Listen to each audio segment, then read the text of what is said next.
दिल्ली गेले चमक गेले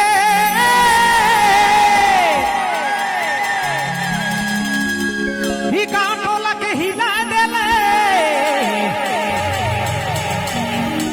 ले सराही छोड़ी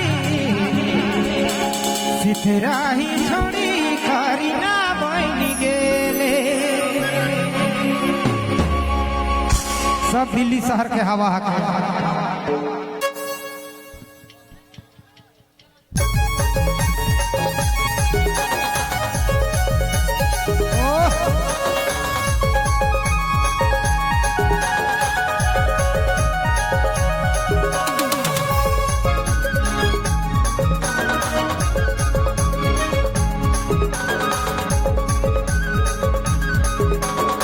हमरे के सुमित भाई 10,000 का पुरस्कार दे है ले बढ़िया स्तर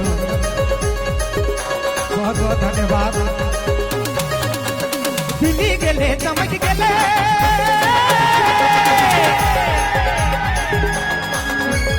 दिल्ली गेले चमक गेले काटोला हिला देले दिल्ली गेले चमक गेले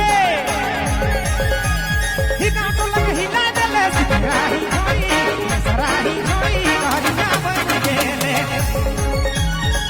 राही छोड़ी राही छोड़ी करीना बन गेले।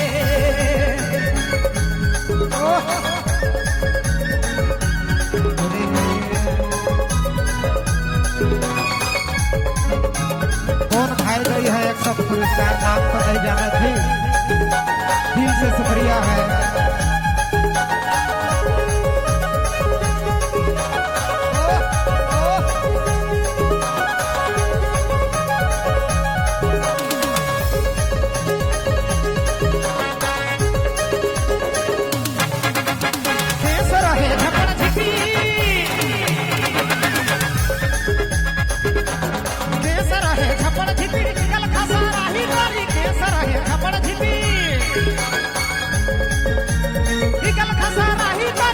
चिकन भेले